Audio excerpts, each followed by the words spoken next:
sabemos, señor Juan Carlos González. Le doy la palabra al congresista Edwin Vergara. Gracias, presidenta. También voy a hacer un pedido por el Perú. Cuando vemos acá el estado situacional del presupuesto, vemos que la ejecución está en el 90.7% y el 84.6% de la subvención a personas jurídicas. Me gustaría saber a qué se refiere y la subvención a personas naturales, tanto de recursos ordinarios como recursos directamente recaudados, ya que esos son los rubros que más porcentaje de ejecución tienen. Me gustaría saber a qué se refiere. Muy puntual. Gracias, presidente. Personas jurídicas son las federaciones deportivas nacionales y personas naturales son gastos en planillas. Y concatena conjunto con los 67 millones y la Federación Deportiva Nacional sale de recursos ordinarios y de RR. El detalle también se va a llevar por escrito, no hay ningún problema. Comparto totalmente la opinión del señor congresista, de verdad, y tengo ustedes por seguro de que la filosofía con la cual y la pasión con la cual queremos hacer las cosas en el Instituto Plan Deporte, sabemos la importancia de esto, sabemos lo medular que es esto. Colombia obtiene el doble de medallas olímpicas en toda nuestra historia como consecuencia de este trabajo conjunto con la Fuerza Armada. Es importante mencionar. Vamos para adelante, estoy seguro de que vamos a cumplir los objetivos de hacer que más gente haga deporte a nivel nacional, de llegar de manera más técnica con estas plataformas ya estructuradas de deporte y de que todos nos sentimos orgullosos del trabajo que van a hacer nuestros deportistas en los Juegos Panamericanos. Repito, es un nivel bastante alto, es un nivel muy similar a las Olimpiadas, pero que vamos a hacer una participación bastante importante y que eso va a repercutir en la identidad nacional, que es lo que todos queremos. Agradecemos al señor Víctor Preciado, y aquí las participaciones de los diferentes congresistas vemos que el Ejecutivo, lamentablemente, el Plan Bicentenario, que ya es el 21, no ha considerado ni le da la importancia necesaria al deporte. Y también en el plan del Ejecutivo tampoco le da la relevancia al deporte. Entonces lo que nosotros queremos, porque trasladamos el pedido de las diferentes regiones, es menos discurso, menos diapositivas y más evidencia que verdaderamente queremos el compromiso de sacar adelante el deporte en función a nuestros jóvenes y a nuestros niños. Le agradecemos y con el compromiso de responder todas las preguntas. Hacemos un interfase para que el señor Víctor Preciado pueda retirarse e invitar a los otros invitados. Gracias.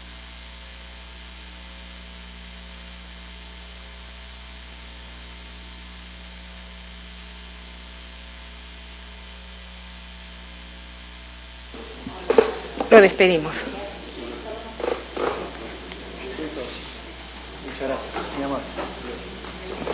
Estamos avanzando. También justo en el punto 5.5, colegas congresistas, no quiero que nos distraigamos, tenemos el proyecto de ley 3164/2018 que propone la ley para incentivar la probidad en el ejercicio de la abogacía, presentado por el Ejecutivo y que es tan importante justo en el marco de todo lo que estamos viviendo en nuestro país.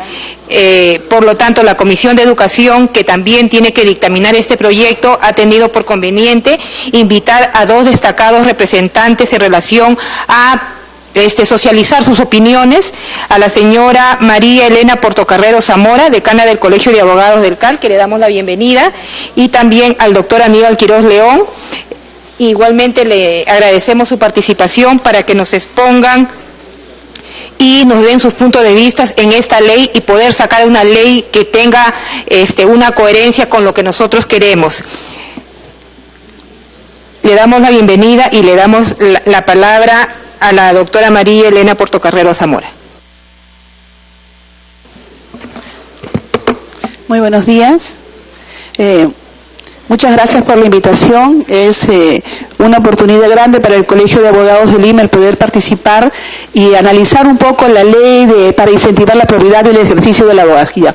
Con respecto a ello, 3 puntos básicos. Una vez leída la ley, voy a tratar de ser muy concreta en los puntos a tratar. Nosotros consideramos, los abogados en general consideramos que la probidad y el incentivar la probidad obedece no a una necesidad profesional derivada de la estigmatización de una carrera. Si bien es cierto, los abogados tenemos participación fundamental en las diferentes instituciones del país, también es cierto que la probidad y el incentivo de este valor es una necesidad general.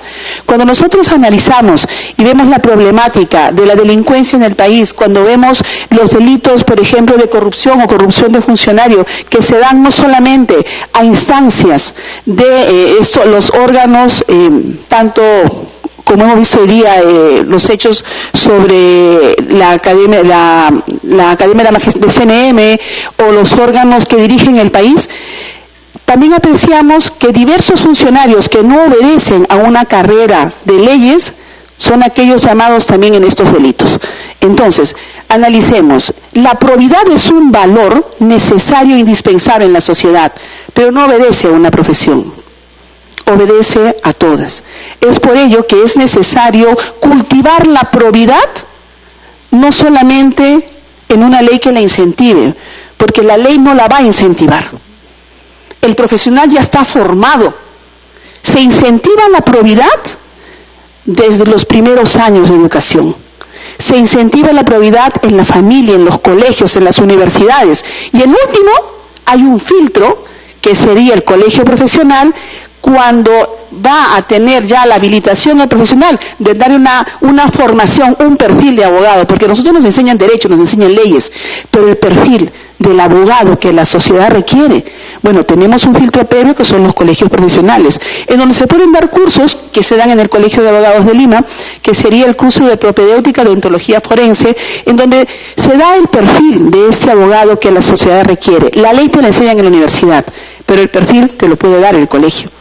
Sin embargo, el valor de la probidad y los demás valores esenciales para el ser humano te los da la casa, la familia, la base del estudiante.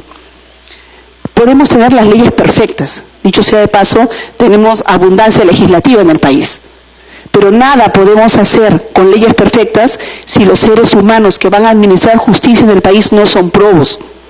El abogado ya está formado. Consideramos nosotros que la iniciativa, se saluda la iniciativa legislativa, sin embargo, no se puede incentivar la probidad de un profesional si no es desde los primeros estudios, si no es desde el aula, si no es desde la formación, desde las primeras instrucciones, exactamente. De otro lado, también se señala, en esta ley se hace referencia a la función preventiva en materia ética. Nosotros en materia ética, dentro del colegio profesional, tenemos protocolos, sin embargo se hace necesaria e indispensable una ley. Necesitamos la ley del abogado. Y dentro de la ley del abogado debería existir, lo que se propone es ello, una parte referida efectivamente a la probidad. Tenemos nosotros un código, el protocolo de ética, un reglamento de ética. Es más, estamos innovando nosotros, como bien saben ustedes, desde el Colegio de Abogados de Lima, y que se está haciendo eco a razón de la Junta Nacional de Colegios de Abogados del Perú, con respecto a la medida cautelar de suspensión de la habilitación.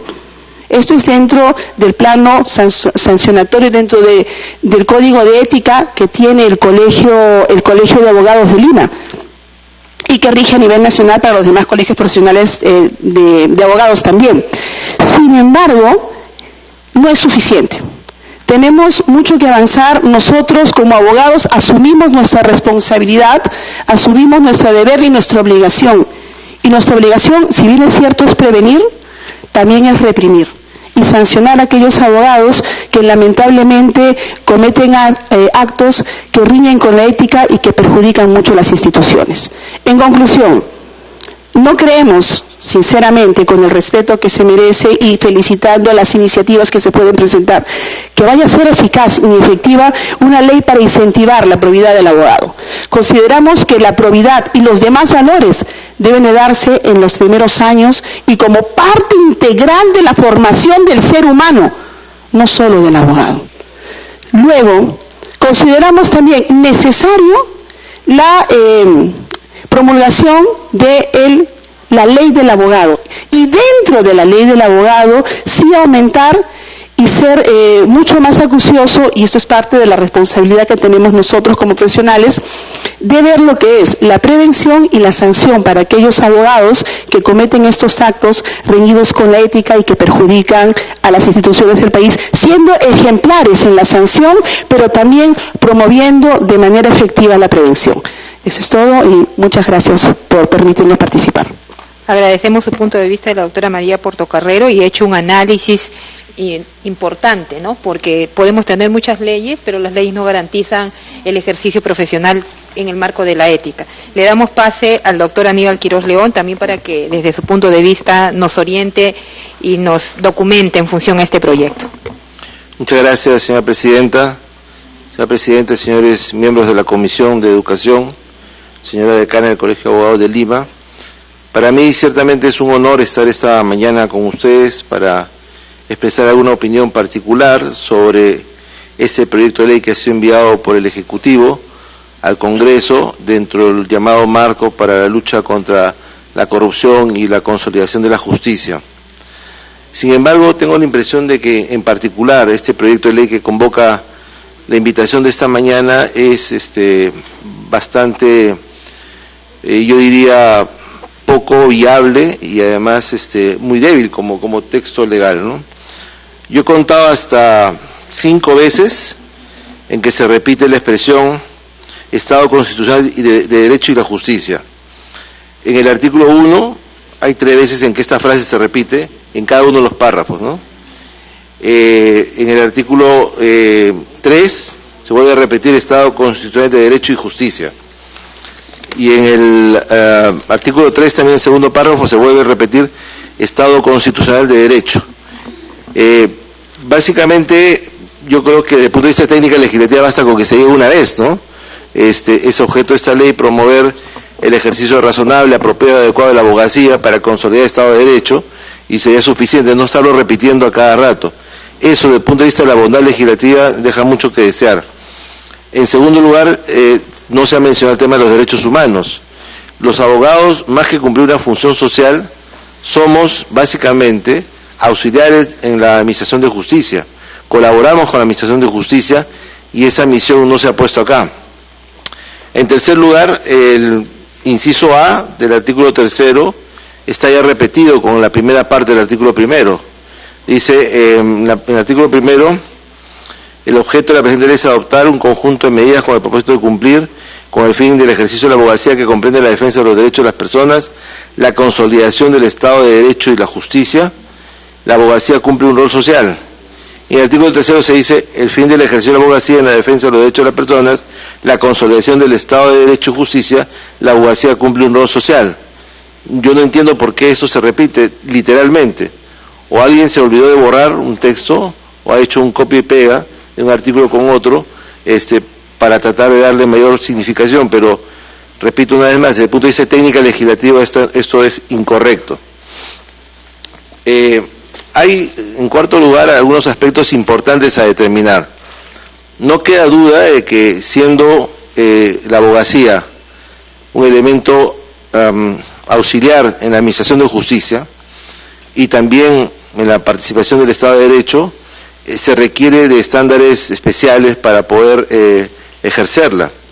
Me parece apropiado que se exija la colegiación de todos los abogados para poder ejercer la profesión, porque hoy día, en verdad, la colegiación solo es obligatoria para litigar y para algunos puestos públicos, pero no necesariamente para ejercer. Entonces hay bachilleres de Derecho y gente que no termina de graduarse que termina haciendo, en la administración pública sobre todo, rol de abogados, y acá se exige la colegiación. Eso sí me parece una cosa positiva. En el artículo 4, en quinto lugar, falta la expresión los ciudadanos afectados, porque daría la impresión de que cualquier ciudadano puede denunciar en la vía administrativa ante el INDECOPI, pero el INDECOPI exige pues tener legitimación. La legitimación es la unidad jurídica que hay entre el sujeto de derecho y el objeto del proceso, y por lo tanto, si va a ser el afectado, tendría que decirlo la ley. En la vía civil también solo puede demandar el afectado. En la vía arbitral mucho más todavía, porque se requiere un contrato. En la vía penal sería una de las primeras excepciones para que sea el afectado o por acción popular, por cualquier persona. En la vía laboral también tiene que ser el afectado, porque hay un contrato de trabajo. Y en la ley disciplinaria también el afectado o el propio colegio de oficio. Y en vez de estar haciendo esta redacción poco aparente, poco apropiada, debería pensarse redactarse medidas cautelares. Es decir, la pregunta es, ¿puede o no puede un colegio de abogados suspender provisionalmente el ejercicio de la profesión de un miembro de su orden? La respuesta debería hacerlo. ¿Por qué no lo hace? Porque no tiene base normativa para eso. Y entonces esta ley, que supuestamente es tan importante, tan innovativa, tan ideal, omite una cosa que es tan simple: dotar de una herramienta que impida, por ejemplo, que un detenido procesado ponga su estudio de abogados en una prisión, porque no hay ley que lo prohíba y porque la ley no le permite al Colegio de Abogados suspender a sus agremiados provisionalmente hasta que sean sancionados de manera definitiva, sea en la vía que corresponda. El tema del contenido mínimo de los programas de derecho de pre- y posgrado me parece una cuestión romántica, ¿no? Si las facultades tienen o no tienen planes de estudio, como bien decía nuestra decana, la ética y la probidad no se aprenden pues en las aulas, no hay probidad 1, probidad 2, probidad 3, hasta que llegamos a probidad 4 y salimos absolutamente probos. Es un tema de la formación de las personas. Pero el elemento básico en el derecho, señor presidente, es la sanción. Las normas sin sanción no tienen una vigencia. ¿Por qué razón la gente se pasa la luz roja sin ningún problema? Porque no hay quien la sancione. En una autopista de los Estados Unidos, si uno echa un papel a la pista, la multa es $250 y no hay que mire, no hay correspondencia, no es un tema oneroso, el sueldo mínimo es de $8 la hora, no son $250, por lo tanto las autopistas están libres, están limpias, porque sale mucho más caro tirar un papel a la autopista que ir a un tacho y botarlo al tacho. Entonces, el elemento esencial en el derecho, y esto es general para toda legislación, es que tiene que haber una sanción, y una sanción que sea apropiada. Sin sanción, el derecho es una mera retórica. Entonces, acá se dice, por ejemplo, que tenemos que buscar una profesión incorruptible. Eso es imposible, ni aquí, ni en Suiza, ni en Suecia, ni en Noruega, donde tienen los estándares de corrupción mínimos, hay estados incorruptibles, porque, como dijo la decana, es una actividad humana. En los Estados Unidos hay jueces que están involucrados en temas de narcotráfico. Felizmente no son la mayoría. Pero ¿cuál es la diferencia? Que los sancionan a 15 años o 20 años de prisión. Entonces, el problema no es si hay o no hay corrupción, el problema es si hay o no impunidad, que es lo que hace crecer la corrupción. Es como la humedad para los hongos, ¿no? Facilita su cultivo.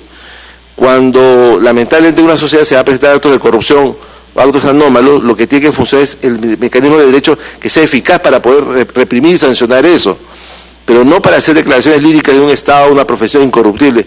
Lamentablemente van a verlas y mañana las van a ver y pasado mañana las van a ver. ¿Cómo hacemos para que eso no sea una ley general de la sociedad y sea más bien una excepción, con una eficiencia en la sanción? Y entonces, mientras eso no ocurra, pues rige la ley de la selva y los hermanitos van a estar de un lado para otro copando las instituciones del Estado porque pueden actuar con impunidad.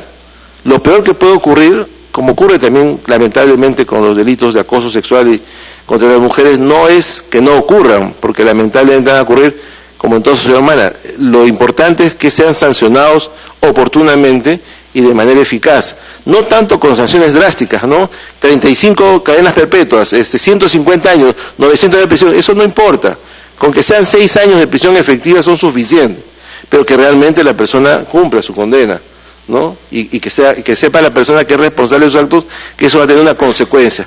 Es lo que se le enseña a los niños en el colegio. Tú eres responsable de tus actos, pero tus actos generan una consecuencia y tú eres responsable de esas consecuencias. Eso es lo que tenemos que poner en la vida, en la sociedad. Tú eres responsable de tus actos. Si lo haces mal, el derecho te va a sancionar de esta manera. Pero una norma jurídica sin sanción no es norma jurídica. No cumple ningún papel y solamente sirve para alimentar el ego de algunas personas. Creo que esta norma, siendo importante, se ha hecho demasiado rápido. No solo porque la comisión que supuestamente la ha redactado ha tenido muy poco tiempo irrazonable para hacer una cosa bien pensada, sino porque creo que no lo han hecho ellos, ¿no? Han cogido proyectos que estaban en la PCM y los han lanzado. Y tengo una prueba para eso. En el artículo 16 se dice: responsabilidad de la implementación. La máxima autoridad de las facultades y escuelas de posgrado que dicten programas de derecho, así como los decanos del Colegio de Abogados, las instituciones de control profesional autorizadas por el Ministerio de Justicia y Derechos Humanos y las máximas autoridades judiciales y administrativas son responsables de cumplir y hacer cumplir lo dispuesto en el presente decreto legislativo. Y ese es un proyecto de ley que está enviando el Presidente de la República al Congreso de la República, que ni siquiera han podido revisar en su texto. O sea, una cosa que se enseña en metodología de la investigación, en tercero derecho, es a revisar los textos que uno redacta. Entonces, ¿qué me dice esto? Que han cogido proyectos que están en el cajón de la PCM, ¿no? Los han laqueado un poquito, los han maquillado, de hecho ya esta es la gran reforma de la Administración de Justicia, y discúlpenme, yo siento vergüenza ajena porque eso no lo es, ¿no? O sea, ¿cómo puede ser posible que un proyecto de decreto legislativo que alguna vez se redactó con una buena intención y que se quedó encarpetado, ahora se presente como una gran solución para la Administración de Justicia? Un tema que es muy importante, la señora decana no me dejará mentir, es el tema de la colegiación. La colegiación tiene que ser obligatoria, porque los colegios profesionales responden en una función social sobre la orden, y porque los colegios profesionales tienen un mandato constitucional, es una institución de orden público. Pero claro, si el INDECOPI le decía al colegio profesional, tú no puedes tomar examen porque es una barrera burocrática y razonable, entonces chocamos pues con un tema de concepto, ¿no? El mercado versus la ética y la deontología que el colegio tiene que promover. Entonces el Colegio de Abogados hoy día se ve amenazado por resoluciones de COPI, diciendo que tú no puedes cobrar a los que quieren ser parte de tu orden el examen de ingreso, después tomar el examen de ingreso, porque esa es una barrera burocrática irrazonable. Y claro, entonces, ¿qué hacemos con esta ley? Les ponemos un examen durísimo para que solo ingresen al colegio aquellos mejores abogados bien formados, o no les ponemos ni un examen y ingresa cualquiera, y entonces cuando tengamos el resultado ético en la profesión, no nos lamentemos. Entonces el INDECOPI tiene una responsabilidad también en esto. ¿Qué es lo que yo sugeriría con todo respeto desde mi posición personal de ser parte de la academia y no más que esto, ¿no? Yo creo que en la Ley Orgánica del Poder Judicial hay un capítulo que habla de la defensa. Y la gente cree que la Ley Orgánica del Poder Judicial solo se aplica para el Poder Judicial y no es así. El artículo 293, que es muy importante, que dicho sea de paso, le sugiero a la decana que lo ponga en el carnet de colegio de abogados, dice: los abogados tienen derecho a defender ante toda autoridad, sea judicial, administrativa, política o militar o policial, y nadie puede restringir este derecho, inclusive entre las autoridades y corporaciones de orden privado y empresarial.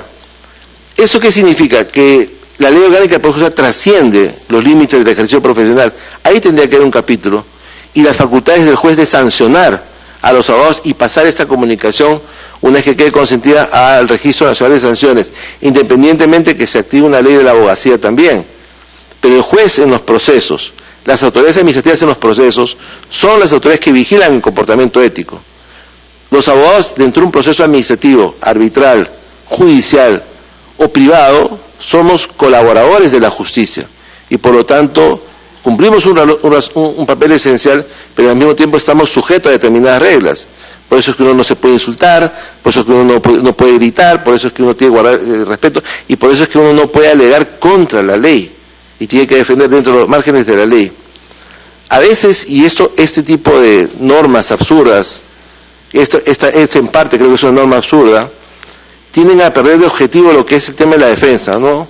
Y ustedes escucharán en la opinión pública que dice, los abogados siempre tienen sus vericuetos, los abogados buscan leguleyadas, o tenemos que cumplir, yo escuché en la mañana, tenemos que cumplir lamentablemente con el debido proceso, porque si no después los abogados utilizan eso en beneficio de las personas que lo sacan libre. Lo que no se... Bien, dejamos la sala Grau donde sesiona la Comisión de Educación. Recordemos que se está recibiendo los comentarios técnicos sobre el proyecto de ley que propone la norma para incentivar la probidad en el ejercicio de la abogacía. Está la decana del Colegio de Abogados, María Elena Portocarrero, quien no cree que vaya a ser eficaz ni efectiva esta ley, así como la opinión del doctor Aníbal Quiroga León, abogado de Lima, que considera también que es una iniciativa débil y poco viable el texto planteado. Nos vamos nosotros al anfiteatro José Abelardo Quiñones, sesiona la Subcomisión de Acusaciones Constitucionales que preside el congresista César Segura.